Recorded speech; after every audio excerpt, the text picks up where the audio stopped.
August 3rd, 2017. My name is Dennis Jensen. I'm here for Winthrop University Technology and Coaching class to show you a professional baseball swing on video. There's a couple things we're going to talk about, 5 parts to a swing. The first one is our grip. On our grip, our knuckles should be aligned. These knuckles here and these knuckles here should be aligned on the bat. Okay? Some professionals have what's called a wrap, where they'll wrap their hands around and the other knuckles will be aligned, but it ends up creating a little bit of a gap in our swing, so we want these knuckles aligned. All right, second thing we're going to talk about today is our stance. Our feet are going to be a little past shoulder width apart, are in line with the pitcher directly ahead of us. We're going to have knees slightly bent. Our hands are going to be gripped on the bat, or their bottom hand higher than our shoulder. Okay, so if I turn this way, my bottom hand's higher up above my chest, about shoulder height. Back elbow's relaxed. Okay, everything should be relaxed in here on my stance. Third thing we're going to talk about is our stride. With our stride, we're going to start same position, feet shoulder width apart. We're ready to go in our stance.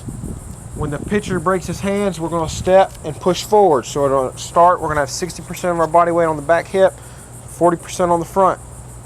When the pitcher breaks his hands, what I mean by that is when he's in the windup and he turns and he separates his hands, that's when we're going to be stepping.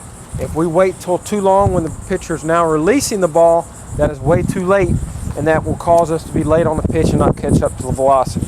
Next part. Going along with the stride is now our linear motion of the swing. And our linear motion of the swing is where we do our step forward, but we're actually going to use our hips to drive forward. Okay, so when we're 60-40 on our weight, now we want to be basically 100% to the front half. Our back hip is going to push all the way over our front toe. So we're going to rotate those hips toward the front, our stomachs toward the front, facing the pitcher when we finish our swing. As you saw, my back foot will drag a little bit or come off the ground. Okay, some professional pitchers you'll see or professional hitters will actually drag their foot, and some will pick it up and rock it back down.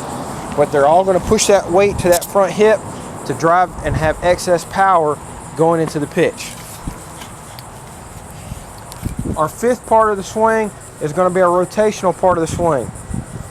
When we step, now we're going to have to use our hands. Our elbows coming first, knob of the bat's coming second toward the pitcher. Our back hip is connected with a string from the knob of the bat to our hip. So when the bat goes forward, so does our hip. That's going to allow us to meet at the same point.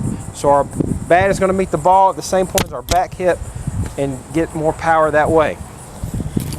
So when we step, our hip should go forward, the bat head should go forward and push forward.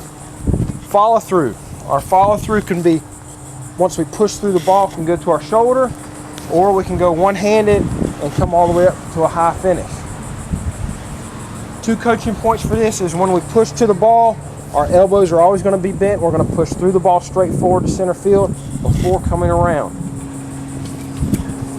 In closing, we want to work on those 5 key points: is grip, our stance, our timing of when we step in our stride, our linear movement coming forward, and the last part is our rotational part of our swing.